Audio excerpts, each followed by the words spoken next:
Ayan po. Nagkatay tayo ng, yan lang ang ano dito, matagal gawin. Ito ang nakakatamad sa lahat. Yung pagtatanggal ng balahibo.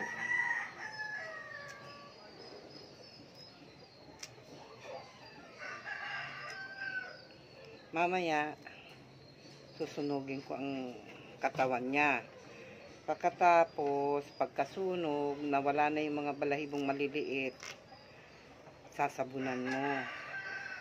Yan. Lilinisin mo muna siya. Sinasabon ko po yan kasi, syempre, madumi. Pagkatapos naman, pag inano mo na, hugasan mo na may asin. Ang iba nga niyan, hinugasan, binababad muna nila sa sa suka. Kasi may, di ba nakikita mo, may mga madulas-dulas pag nililinis mo ang manok. Yun tinatanggal ko yung mga ka-friendship. Kaya kuminsan malakas ako sa asin. Kaya ganyan kasi ang ginagawa ko para matanggal yung madulas.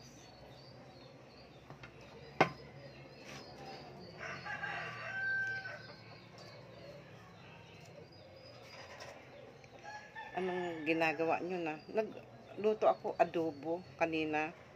Minsan tinatamad ako mag reels. Kaya na kung magustuhan ko, minsan hindi na ako ayun, adobo niluto ko kaninang umaga. Yun, pinabaunan ko. Gusto nga ng apo ko, tinapay na lang. Yung tinapay, may kumain kagabi, kaya nagsaing na lang ako. Pagkatapos, adobo. Yung binili kong itlog, nilaga ko. Tig-iisa kami. Yan.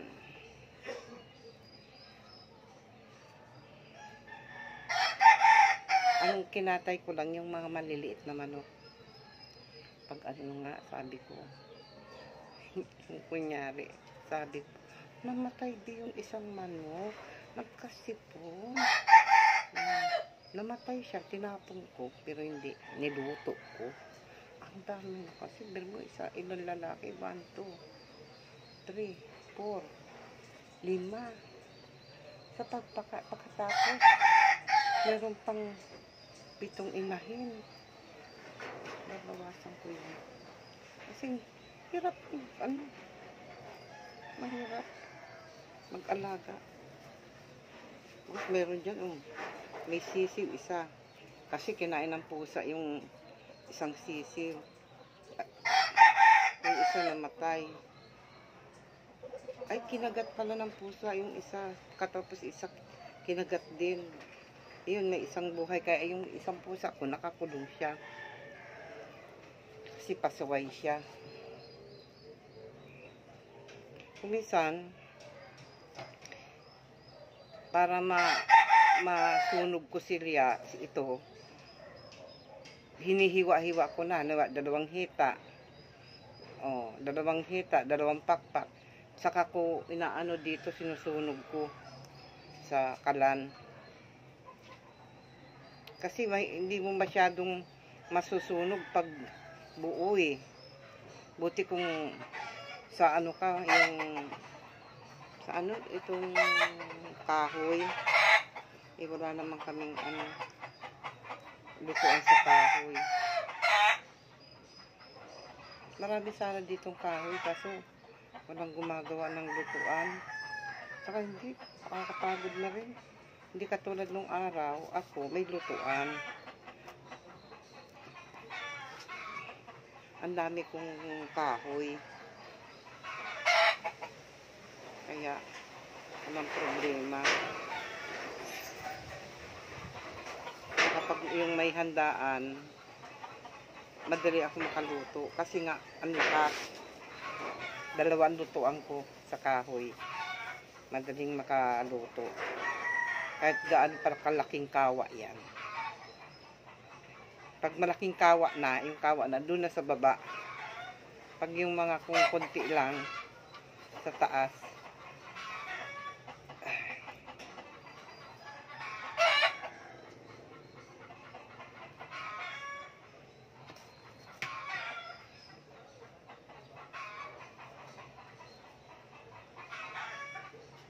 Yun lang, matagal lang talaga. Kaya ako noon, pag nagpapakatay ako, 2 pato, yung bibi, yan. Ginagawa ko, yung nagkakatay, yung naglilinis, bigyan ko 50 noon. Kasi sa probinsya, okay lang yun. Basta may ulam sila, binibigyan ko pang ulam. Di na rin masama. Dahil may ulam na. Saka dun sa probinsya, pag may party-party, ano yun, parang bayanihan, tulong-tulong. Pag marami kang ka-friendship, marami ako dun ka-friendship. Kaya hindi mahirap pag may party, dahil lahat ng mga kaibigan mo, andun na sa bahay mo. Kailangan, syempre, papakainin mo naman. Pag halimbawa oras na ng, halimbawa, almusal, panghalian, basta pakainin lang sila. Ganun kami doon. Ay ako, hindi ako tumutulong sa kanila.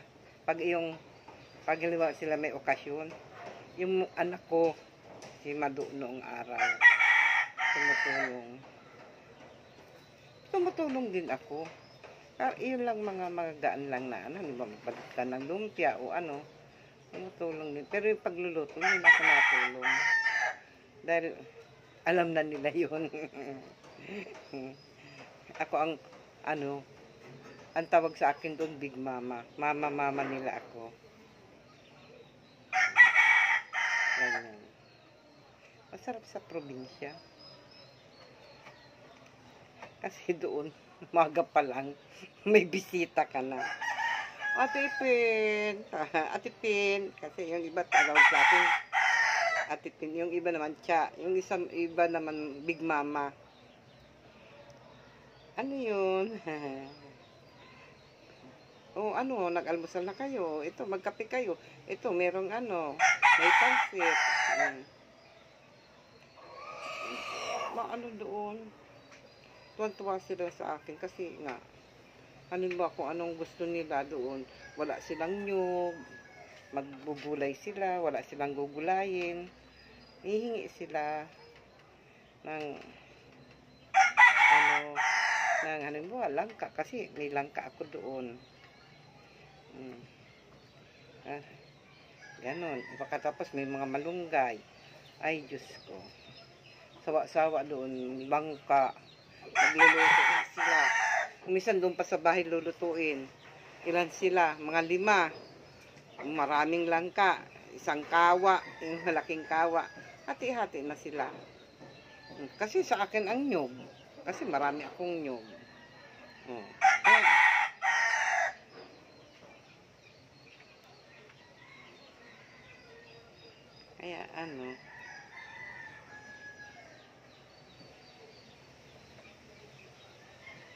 Kaya hindi naman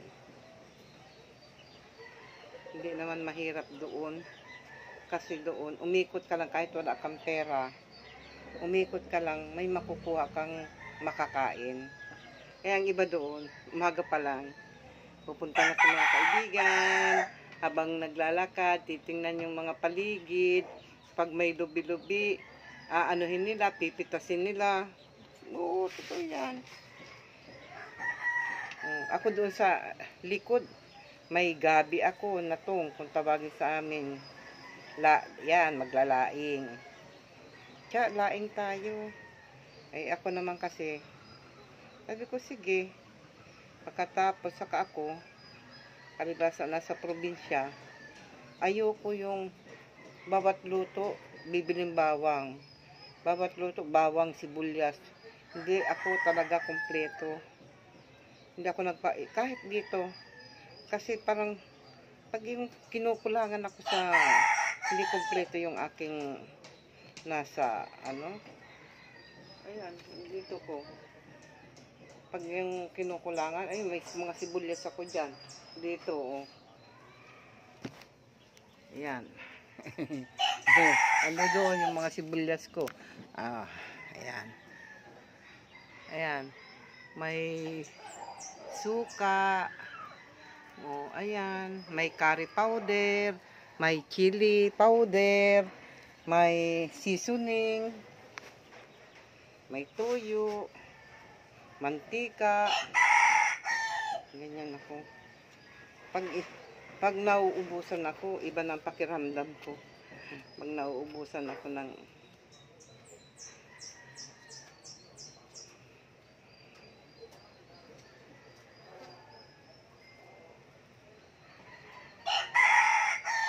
ang daming ano, yung maliliit na balahibo, maninipis, oh.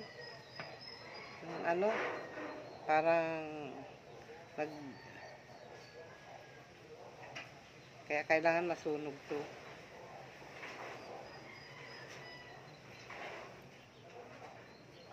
Kaya pag ano, itong bahay na to, para sa mga anak ko to. Kung ano, binta nila, hati-hatiin nila ang pera. Diba? Kung mawalaan ako sa mundo. Kasi tayo, mga ka-friendship, kasi may mga lupain ka, may mga hasyenda ka, o bahay, na ano, after 20, 30, 40, 50 years, 100 years, iba na ang titira dyan. Hindi na sa'yo yan. Kasi nandun ka na sa ilalim ng lupa. Oo. Kahit minsan nga, anak mo, wala na. After 100 years, iba na mga nakatira. Mga alaala na lang, kung may makaalala pa sa'yo. Kaya, minsan, mga kamag-anak mo, mga hindi mo na nga kilala, yung sila na. Nagkakaasawahan na kasi hindi nila kilala ang mga pinanggalingan nila. Kaya nakakalungkot, no? Kaya tayo magpakabuti. Gumawa ng mabuti. Huwag tayong manon ng masama sa kapwa para good vibes, good karma. Yan ang iniiwasan ko. Kung may galit sila sa akin, wala akong magagawa. Yun ang nasa ano nila eh. Kahit minsan sa tao, hindi nawawala ang inggit. Kaya ako, minsan, manood na akong TV sa kaysa magchichismis ako. Na kung pagtalikod mo ay sisiraan ka rin. Marami pong ganyan. Kasi naranasan ko yan. 3 kami magkikwentuhan. Umalis yung isa. Yan na. Nakita ko na sa kanya. Kaya, iniiwasan ko siya. Dahil alam kong gagawin din yun sa akin. Yung ayaw ko. Alam mo, ganyan-ganyan yan. Diba? Kaya ako, lalo na pag nasa Pasay ako, upo lang ako dun sa may tindahan. Naku, ang dami ko nang maririnig. Ikaw kasi, hindi ka naglalabas eh. Lagi na lang akong huli sa chismis. Nakakatawa. Mabuti na yung lagi kang huli. Hindi yung ikaw ang nanggagaling sa iyo ang mga kwentuhan. Kumisan nga, ikaw pa nga ang gagawing diba? Kaya, ikaw ang pupulutanin dun sa mga Kaya ako, nakaupo lang ako. Ganun ba? Kasi, yun nga. Ganun talaga. Minsan kasi, kaligayahan naman makarinig ka ng chismis. Pero wag ka nang wag ka nang, yung bang manggagatong ka pa. Ay talaga, oo, totoo yun. Ganun siya. Sama ng ugali, no? Yun. Huwag ka nang dumugtong. Ah, ganun ba? Kasi kuminsan, ang chismis, kuminsan hindi totoo. May naninira lang na tao. Ganun. Kaya, ngayon lang ako kasi, wala naman akong ginagawa. Ito lang ang buhay ko. Yung asawa ko nandoon.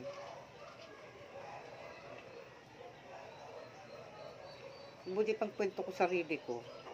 Kaysa kwento ko yung ibang tao. Yung mabuti, mga alaala. Mga kalukuhan.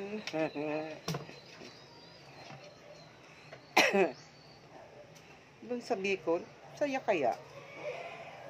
Kaya lang minsan, napapasama ka.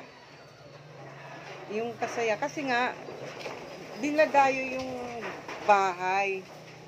Meron nga dyan nagchichismis na, ano daw, may nakarating sa aking tiyahin, na ako daw ay ganito, ganyan, ganyan. Sabi ko, paninira na lang yun, auntie. Sabi ko nga. Na kesyo, mga ganyan bagay, di ba? Diba? Yung mga inggit, mga kwento na hindi totoo. Pinapasa Diyos ko yung mga ganong bagay. Na yung bang kwento sa'yo hindi naman talaga maganda. Na pinasasama ka sa isang tao na wala namang katotohanan. Masama loob ko noon. Pero nasa kanya yung pag-isipan niya ako ng masama. Basta ako, hindi ko sila ginawa ng na kesyo ganyan, na gumagawa ako ng ganyan, ako daw ang leader. Kasalanan ko ba na pinupuntahan ako? Kasi iwan ko naman kasi itong mga kababaihan na to. Pupunta sa bahay. Kasi nga, mabait ako. Kasi halimbawa mga wala sila na yung mga simpleng yung magkayayaan sabi, "Tya, alika, maggulay tayo." Ganun. Eh, tambay-tambay sila doon, kwento-kwentuhan. Mamaya-maya, magiinuman. Ganun sila. Ang iba, ako, sa akin, wala na akong pakialam kung ano pa man ang gawin ng nila. Na nandoon sila, nagkakasiyahan, nagiinuman. Anong pigilan ko, natutuwa naman ako sa kanila kasi pag mga nalalasing na, pati naman ako natutuwa naman kasi nagsasayawan sila. Parang rin ako. Pero hindi ako umiinom. Ko lang sila. Alam mo ba? Mga chismis, ganun. Kasi ako daw, konsentidor. Pero sa totoo lang, ako parang isang magulang sa kanila. Yun ang hindi nila alam, na ako, kahit tanong mo pa dun sa Bicol, pinangangaralan ko sila. Hindi ko nababanggitin kung sino pa man. Nangangaral ako. Hindi ko sila inaano sa kasamaan. Kaso, hindi naman sa hindi, nasa kanila na yun. Kung susunod sila, di ba? Kaya, yun ang hindi nila malilimutan sa akin. Kasi pag nandoon ako, hindi ako madamot na tao. Kahit nga nung may tindahan ako, nagpapautang ako. Nakapalit na ako ng 5 notebook. Ando doon pa yung may natitirang umutang pa sa akin. Kaya, minsan hindi ko na sinisingil, magsasawa ka. Kahit na pautang sa pera. Ganun. Kaya ako,